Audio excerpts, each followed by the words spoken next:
जय हिंद साथियों, आप सभी का स्वागत है सीबीआई क्लासेस में। आज के वीडियो में हम लोग देखने वाले हैं क्लास 10th का साइंस क्वेश्चन बैंक, जो 2025 में पूछा गया था सेकेंड सिटिंग में। वही प्रश्न को हम लोग देखने वाले हैं। अगर आप इस चैनल पर नए हो तो सब्सक्राइब कर देना। तो चलिए देखते हैं क्या क्या प्रश्न आया था 2025 में सेकेंड सिटिंग में। तो पहला सवाल दिया गया है, ये जो है टिंचर आयोडीन विलयन बना होता है। तो टिंचर आयोडीन विलयन जो बना होता है वो होता है बना एथिल एल्कोहल में। किस में बना होता है? एथिल एल्कोहल में। दूसरा सवाल है, CH3 CH2 CH2OH का IUPAC नाम है। तो क्या नाम है? दूसरा का सही आंसर ऑप्शन सी हो जाएगा, 1 प्रोपेनॉल है। अगला सवाल है तीसरा नंबर, निम्नांकित में कौन कमरे के ताप पर द्रव होता है? तो कमरे के ताप पर कौन द्रव होता है? एथेनॉल होता है। ऑप्शन ए सही हो जाएगा। अगला सवाल है, बेंजीन सांद्र सल्फ्यूरिक अम्ल की उपस्थिति में नाइट्रिक अम्ल से अभिक्रिया कर बनाता है। तो क्या बनाता है? नाइट्रोबेंजीन बनाता है। ऑप्शन ए सही हो जाएगा।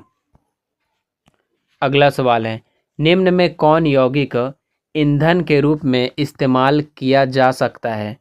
तो ईंधन के रूप में किसे इस्तेमाल किया जा सकता है? तो 5 का सही आंसर ऑप्शन ए हो जाएगा, एथेनॉल को ईंधन के रूप में भी इस्तेमाल किया जा सकता है।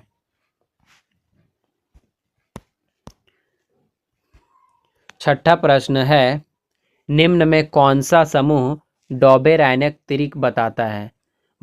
मतलब कौन सा जो है इसमें ऑप्शन में जो डोबेराइनर त्रिक बनाता है?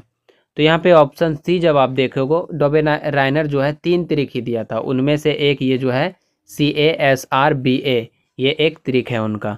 ऑप्शन सी सही हो जाएगा। अगला सवाल है, ओजोन का आणविक सूत्र है, मतलब ओजोन का सूत्र क्या होता है वो बताना है। तो ओजोन का सूत्र होता है O3, यानी ऑप्शन बी जो है वो सही हो जाएगा। अगला क्वेश्चन है, ऑक्सीजन गैस के एक अणु के 2 परमाणुओं के बीच कितने आबंध पाए जाते हैं? मतलब ऑक्सीजन के बीच में एक अणु में कितने आबंध पाया जाता है?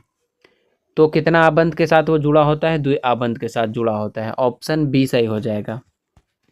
अगला सवाल है, निम्न में से कौन सा जीवाश्म ईंधन में ऊर्जा का प्राथमिक स्रोत है?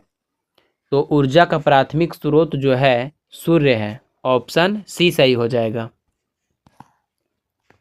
अगला सवाल है, निम्न में से किस रूप में महासागरों में ऊर्जा उपलब्ध है? तो महासागरों में जो है ज्वारीय रूप में भी ऊर्जा उपलब्ध है, तरंग रूप में भी है, और सागरीय तापीय ऊर्जा के रूप में भी है। यानी ये तीनों सही हो जाएगा। ऑप्शन यहाँ पे होना चाहिए था इनमें से तीनों सही है या फिर इनमें से सभी, लेकिन यहाँ पे दिया गया इनमें से कोई नहीं। ऑप्शन डी होगा सही, इनमें से सभी होना चाहिए यहाँ पे। अगला सवाल है, तारापुर नाभिकीय विद्युत संयंत्र किस राज्य में स्थित है? तो किस राज्य में स्थित है? महाराष्ट्र में स्थित है। अगला सवाल है, किसी अभिक्रिया में भाग लेने वाले पदार्थ कहलाते हैं? तो क्या कहलाते हैं? अभिकारक कहलाते हैं। किसी भी अभिक्रिया में भाग लेने वाले पदार्थ को अभिकारक कहते हैं। अगला सवाल है, वह अभिक्रिया जिसमें उत्पाद के बनने के साथ साथ ऊष्मा भी उत्पन्न होती है कहलाती है? तो जिसमें ऊष्मा भी उत्पन्न होती है उसे ऊष्माक्षेपी अभिक्रिया कहते हैं। यानी ऑप्शन डी सही हो जाएगा। अगला सवाल है, उपचयन वह अभिक्रिया है जिसमें होता है? तो उपचयन अभिक्रिया में हाइड्रोजन का वियोजन भी होता है, इलेक्ट्रॉन की हानि भी होता है, और ऑक्सीजन का संकलन भी होता है। यानी इनमें से सभी हो जाएगा। 14 का सही आंसर ऑप्शन डी हो जाएगा। Option D. अगला सवाल है, निम्नलिखित में संश्लेषित सूचक कौन है? संश्लेषित मतलब मानव के द्वारा निर्मित। तो ये तो प्राकृतिक हो जाएगा, ये भी हो जाएगा प्राकृतिक, ये भी हो जाएगा प्राकृतिक, लेकिन ऑप्शन सी जो है मेथिल ऑरेंज, ये संश्लेषित है। अगला सवाल है, कौन सा पदार्थ जलीय विलयन में लाल लिटमस पत्र को नीला कर देता है? तो कौन सा होता है? जो लाल लिटमस को नीला कर रहा है, नीला यानी क्षार हो जाएगा, ऑप्शन ए सही हो जाएगा 16 का। अगला सवाल है, वर्ग 13 से 18 तक वाले तत्व कहलाते हैं, तो क्या कहलाते हैं? पी ब्लॉक के तत्व कहलाते हैं, ऑप्शन बी सही हो जाएगा। अगला सवाल है, निम्नलिखित में किस तत्व में संयोजी इलेक्ट्रॉनों की संख्या सबसे अधिक है? तो संयोजी इलेक्ट्रॉनों की संख्या सबसे अधिक है, कहने का मतलब है ये जो एल्यूमिनियम में जो होता है बाहरी कक्षा में कितना इलेक्ट्रॉन होता है? 2 इलेक्ट्रॉन होता है। और ये जो है फॉस्फोरस में बाहरी कक्षा में कितना इलेक्ट्रॉन होता है? तो 5 इलेक्ट्रॉन होता है। सोडियम में बाहरी कक्षा में कितना इलेक्ट्रॉन होता है? तो 1 इलेक्ट्रॉन। सिलिकॉन में कितना होता है? तो 4 होता है। यानी सबसे ज़्यादा इलेक्ट्रॉन किस में है बाहरी कक्षा में? फॉस्फोरस में है, यानी 18 का सही आंसर ऑप्शन बी सही हो जाएगा। अगला सवाल है, निम्न में से कौन सा ऊर्जा का प्रदूषण मुक्त स्रोत है? तो ऊर्जा का प्रदूषण मुक्त स्रोत जो है सौर ऊर्जा भी है, जल विद्युत ऊर्जा भी है, पवन ऊर्जा भी है, यानी इनमें से सभी हो जाएगा। अगला सवाल है, ओजोन परत के अवक्षय के लिए निम्नांकित में कौन उत्तरदायी है? मतलब ओजोन परत किससे नष्ट हो रहा है, इनमें से कौन सा उत्तरदायी है? तो क्लोरोफ्लोर जो कार्बन है यानी CFC भी इसको बोला जाता है, ये उत्तरदायी है, ऑप्शन डी सही हो जाएगा। अगला सवाल है, आहर और पाइन किस राज्य की जल संचयन व्यवस्था है? तो किस राज्य की जल संचयन व्यवस्था है? बिहार राज्य की जल संचयन व्यवस्था आहर और पाइन है। अगला सवाल है, निम्नांकित में कौन प्राकृतिक संसाधन है? तो प्राकृतिक संसाधन मृदा भी है, जल भी है और वायु भी है, यानी इनमें से सभी हो जाएगा। अगला सवाल है, निम्नांकित में वनों पर आधारित उद्योग कौन है? तो वनों पर आधारित उद्योग कौन है? लाख उद्योग भी हो जाएगा, कागज उद्योग भी, लकड़ी उद्योग भी, इनमें से सभी हो जाएगा, यानी ऑप्शन डी सही हो जाएगा। अगला सवाल है, हमें किससे उचित मात्रा में आयोडीन प्राप्त हो सकता है?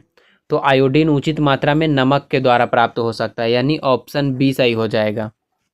अगला सवाल है, तेल लगा कागज होता है, तो जो कागज में तेल लग जाता है वो पारभासी हो जाता है, यानी उससे हल्का हल्का उस पार भी नजर आने लगता है, यानी ऑप्शन सी सही हो जाएगा। अगला क्वेश्चन है, सूर्य से आने वाला प्रकाश पुंज निम्न में से कौन है? तो सूर्य से आने वाला प्रकाश पुंज जो होता है समानांतर प्रकाश पुंज होता है, यानी ऑप्शन बी सही हो जाएगा। अगला सवाल है, निम्नांकित में से कौन उत्तल दर्पण में बना काल्पनिक प्रतिबिंब है? तो उत्तल दर्पण में बना काल्पनिक प्रतिबिंब सीधा एवं छोटा होता है। अगला सवाल है, निम्न में से दर्पण सूत्र कौन है? तो दर्पण सूत्र होता है 1/v + 1/u बराबर 1/f, यानी ऑप्शन डी जो है वो सही हो जाएगा।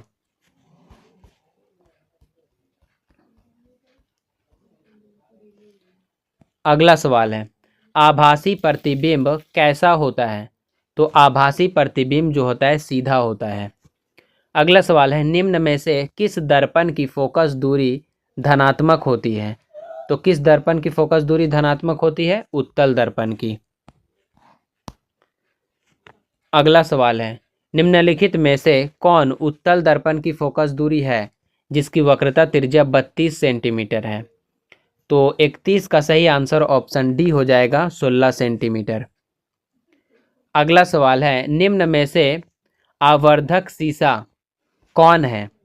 तो 32 का सही आंसर ऑप्शन सी हो जाएगा, उत्तल लेंस है। यहाँ 31 में समझना पड़ेगा उत्तल दर्पण का बात कर रहा है, इसलिए प्लस में हो जाएगा 16 सेंटीमीटर।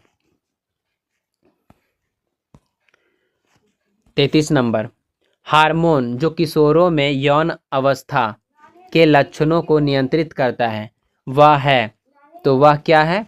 टेस्टोस्टेरोन है, ऑप्शन सी सही हो जाएगा। अगला सवाल है, सुरक्षित गर्भपात भ्रूण की किस अवस्था में होता है? तो किस अवस्था में होता है? ब्लास्टुला अवस्था में होता है, यानी 34 का सही आंसर ऑप्शन ए हो जाएगा। अगला सवाल है, निम्न में कृत्रिम पारिस्थितिक तंत्र कौन है? कृत्रिम पारिस्थितिक तंत्र कौन है वो बताना है। पार्क ये तो हो जाएगा कृत्रिम, जल जीवशाला ये भी कृत्रिम है, फुलवारी भी वही हो जाएगा, यानी ऑप्शन डी जो है वो सही हो जाएगा, यानी ऑप्शन डी हो जाएगा। पार्क भी है कृत्रिम के द्वारा बना हुआ, जल जीवशाला भी है और फुलवारी भी कृत्रिम के द्वारा ही निर्मित है, यानी ऑप्शन डी सही हो जाएगा। अगला सवाल है, कौन से पदार्थ का अपघटन पर्यावरण में नहीं हो सकता है? तो किसका नहीं होता है? प्लास्टिक जो है इसका अपघटन नहीं होता है पर्यावरण में, यानी ऑप्शन डी सही हो जाएगा। अगला सवाल है, सही आहार श्रृंखला है, तो सही आहार श्रृंखला जो है घास जो है, घास को हिरन खाता है और हिरन को शेर खाता है, ये सही हो जाएगा आहार श्रृंखला। अगला सवाल है, जो पदार्थ जैविक प्रक्रम द्वारा अपघटित हो जाते हैं वह है? तो जैविक प्रक्रम के द्वारा जो अपघटित हो जाते हैं उसे बोला जाता है जैव निम्नीकरणीय योग्य, जैव निम्नीकरण योग्य, यानी ऑप्शन सी सही हो जाएगा। अगला सवाल है, कचरे का प्रबंधन निम्नलिखित में किसके द्वारा हो सकता है? तो कचरे का प्रबंधन शहर से बाहर जला देना ये भी सही हो सकता है, गड्ढों को भरने में उपयोग करना ये बहुत अच्छा है, कुछ कचरे का पुनः चक्रण यानी ये भी बहुत अच्छा है, यानी ये जो तीनों हैं लगभग सेम है, सही है, यानी ऑप्शन डी जो है इनमें से सभी हो जाएगा सही। अगला सवाल है, सूर्य की पराबैंगनी किरणों से मनुष्य में कौन सी बीमारी हो सकती है? तो मनुष्य में जो है पराबैंगनी किरण से त्वचा कैंसर होता है, यानी ऑप्शन डी सही हो जाएगा, त्वचा कैंसर। अगला सवाल है, निम्न में से कौन मनुष्य के आहार नाल में एक अवशोषी अंग है? तो आहार नाल में अवशोषी अंग कौन हो जाएगा? 41 का सही आंसर ऑप्शन ए हो जाएगा, अपेंडिक्स है। अगला सवाल है, शाकाहारी जीवों में छोटी आंत की लंबाई होती है, तो छोटी आंत की लंबाई अधिक लंबी होती है, यानी ऑप्शन सी सही हो जाएगा। अगला सवाल है, छोटी आंत में पूर्ण रूप से पचा भोजन कहलाता है, तो क्या कहलाता है?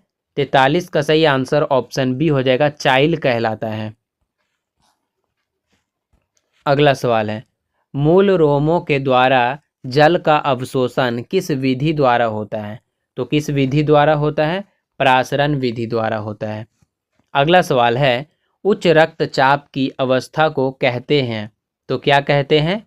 45 का सही आंसर ऑप्शन सी हो जाएगा, हाइपरटेंशन कहते हैं। अगला सवाल है, तिलचट्टा में कितने जोड़े श्वास रंध्र पाए जाते हैं? तो कितने जोड़े श्वास रंध्र पाए जाते हैं? 10 जोड़े, ऑप्शन डी सही हो जाएगा 46 का। अगला सवाल है, हृदय में रक्त का प्रवाह होता है, तो हृदय में रक्त का प्रवाह दाएं अलिंद से दाएं निलय में होता है, यानी ऑप्शन बी सही हो जाएगा। अगला सवाल है, रुधिर है, तो रुधिर जो है एक संयोजी उत्तक है, यानी ऑप्शन सी सही हो जाएगा। अगला सवाल है, विद्युत विभव कौन सी राशि है? तो विद्युत विभव जो है एक अदिश राशि है, यानी ऑप्शन ए सही हो जाएगा। अगला सवाल है, विद्युत मोटर की क्रिया आधारित है, तो विद्युत मोटर की क्रिया जो है विद्युत धारा और चुंबकीय प्रभाव पर आधारित है, यानी ऑप्शन ए सही हो जाएगा।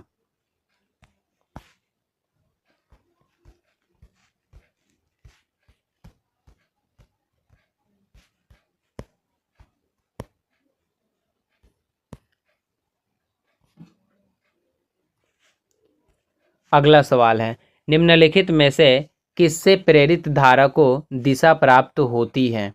तो किससे होती है? दक्षिण हस्त नियम से होती है। अगला सवाल है, भारत में उत्पादित प्रत्यावर्ती विद्युत धारा की आवृत्ति होती है, तो कितनी होती है? 50 हर्ट्ज होती है, यानी HZ 50 HZ होती है। 52 का सही आंसर ऑप्शन डी हो जाएगा। अगला सवाल है, लंबाई बढ़ने से तार का प्रतिरोध क्या होता है? तो क्या होता है? प्रतिरोध भी बढ़ता है, यानी ऑप्शन बी सही हो जाएगा। अगला सवाल है, 20 डिग्री सेल्सियस पर सिल्वर की विद्युत प्रतिरोधकता है, तो कितना है 1.60 गुने 10⁻⁻8 ओम मीटर, यानी ऑप्शन बी सही हो जाएगा। अगला सवाल है, जीवाश्म ईंधन के जलने पर कौन सी गैस मुक्त नहीं होती है? तो 55 का सही आंसर ऑक्सीजन हो जाएगा। ऑप्शन ए, ऑक्सीजन नहीं मुक्त होता है, यानी ऑप्शन ए सही हो जाएगा। अगला सवाल है, निम्न में से कौन बायोगैस का मुख्य अवयव है? तो बायोगैस का मुख्य अवयव CH4 हो जाएगा, यानी मीथेन। अगला सवाल है, कौन सा रक्त समूह यूनिवर्सल डोनर के रूप में जाना जाता है? तो कौन सा जाना जाता है? ओ ग्रुप ओ जाना जाता है, यानी ओ ग्रुप, यानी ओ समूह। ऑप्शन सी सही हो जाएगा। अगला सवाल है, डायलिसिस मशीन द्वारा रक्त का शुद्धिकरण की प्रक्रिया कहलाती है? तो क्या कहलाती है? ये कहलाती है, ऑप्शन बी सही हो जाएगा, डेमोडायलिसिस कहलाती है। हीमोडायलिसिस कहलाती है। अगला सवाल है, प्रोटोजोआ उत्सर्जी पदार्थों का निष्कासन कैसे करता है? तो कैसे करता है? विसरण द्वारा करता है। ऑप्शन डी सही हो जाएगा। अगला सवाल है, बबूल के पौधे में मुख्यतः कौन सा उत्सर्जी पदार्थ निकलता है? तो बबूल के पौधे से कौन सा उत्सर्जी पदार्थ निकलता है? गोंद निकलता है, यानी ऑप्शन डी सही हो जाएगा। अगला सवाल है, मस्तिष्क का सबसे बड़ा भाग है? तो मस्तिष्क का सबसे बड़ा भाग जो है सेरिबेलम है। ऑप्शन ए सही हो जाएगा। अगला सवाल है, टेस्टोस्टेरोन स्रावित होता है? तो कहाँ से स्रावित होता है? वृषण से होता है, यानी 62 का सही आंसर ऑप्शन बी हो जाएगा। अगला सवाल है, वह हार्मोन जो पौधों में कोशिका विभाजन को रोकता है कहलाता है? तो क्या कहलाता है? एब्सिसिक एसिड कहलाता है। ऑप्शन डी सही हो जाएगा। अगला सवाल है, पुष्प का नर जननांग कहलाता है? तो पुष्प का नर जननांग पुंकेसर कहलाता है। अगला सवाल है, विरंजक चूर्ण का रासायनिक सूत्र है? तो विरंजक चूर्ण का रासायनिक सूत्र CaOCl2 है। ऑप्शन डी सही हो जाएगा। अगला सवाल है, अम्ल राज में HCl और HNO3 का अनुपात होता है? तो HCl जो होता है 3 में होता है और HNO3 जो होता है 1 में होता है, यानी 3:1 के अनुपात में होता है। 66 का सही आंसर ऑप्शन डी हो जाएगा। याद रखना, अगर ये HNO3 पहले दे देगा तो यानी ये 1 हो जाएगा, 1:3 हो जाता। अगर HNO3 पहले रहता और HCl इधर रहता तो 1:3 होता। लेकिन यहाँ पे पूछ रहा है कि HCl का कितना भाग होता है? तो HCl का 3 भाग होता है और HNO3 का 1 भाग होता है, बस ये समझना है।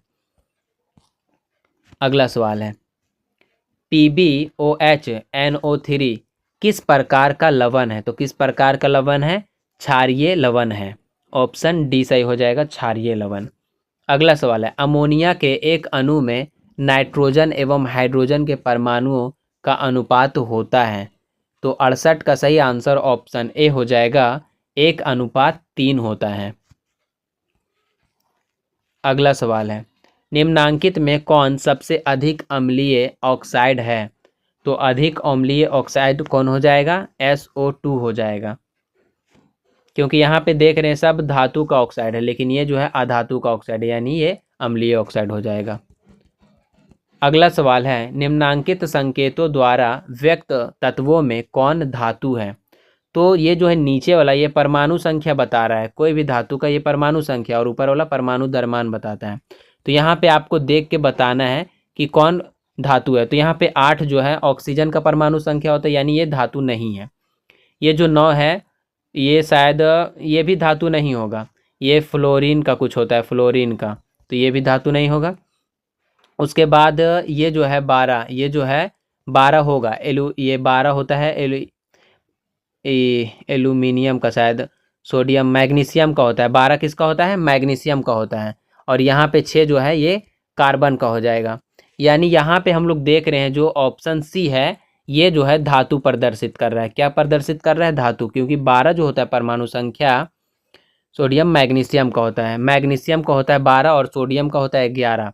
तो यहाँ पे 12 जो है ये प्रदर्शित करें, यानी ऑप्शन सी जो है वो सही हो जाएगा, ये धातु है, बाकी सब अधातु है। अगला सवाल है, पारा और एक अन्य धातु के मिश्र धातु को कहते हैं, तो क्या कहते हैं? अमलगम कहते हैं। पारा के द्वारा जो भी मतलब पारा के साथ जो भी मतलब धातु मिश्र धातु बनाता है तो वो अमलगम कहलाता है।